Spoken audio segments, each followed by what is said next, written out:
ఇప్పుడు బీఆర్ఎస్ అధికారంలో ఉన్నప్పుడు దొరల పాలన అన్నవాడు. ఇప్పుడు ప్రజాపాలన తీసుకొచ్చినన్నాడు. ఏమంటారు? ప్రజాపాలన ఎలా ఉంది మరి? ప్రజాపాలన అనేది ఒక బూటకం. ప్రజాపాలన చేసేవాడు హంగామా చేసిండు. నెల 2 నెలలు హంగామా వేసిండు. అవి కూలగొట్టాడు, ఇవి కూలగొట్టాడు. నీ దగ్గర అప్లికేషన్ తీసుకుంటున్నాం. ఏ డౌట్ ఉన్నా ప్రతిరోజు మా ఇంటికాడికి రండి, అప్లికేషన్ ఇవ్వండి. ఎన్ని రోజులు చేశారు అది? 1 నెల చేశారు, 2 రోజులు చేశారు. ఇప్పుడు ఎటుపోయింది ప్రజాపాలన? ఒకసారి ప్రతి ఒక్క గ్రామంలో మున్సిపాలిటీలో ప్రజాపాలన పెట్టినారు. ఒకటే నెల పెట్టినారు. ప్రతి నెలకి 3 నెలలకు ఒకసారి ప్రజాపాలన పెడతాం. మీకున్న సమస్యలు, ఇల్లు కానీ, కరెంటు కానీ, ఇంకేదైనా సమస్యలు, డ్రైనేజీలు కానీ, రోడ్డు కానీ, ప్రజాపాలన అప్లికేషన్ పెట్టుకోమని చెప్పినారు. ఒకటేసారి పెట్టిన ప్రజాపాలన అప్లికేషన్ ఇంతవరకు నెరవేర్చలేదు. ఏ ఒక్క ఇల్లు ఇవ్వలేదు.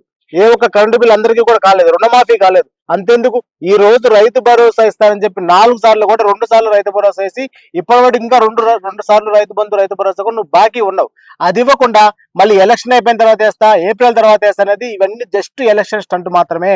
నువ్వు ఏం చేయలేవని చెప్పేది ప్రజలకు అర్థమైపోయినది.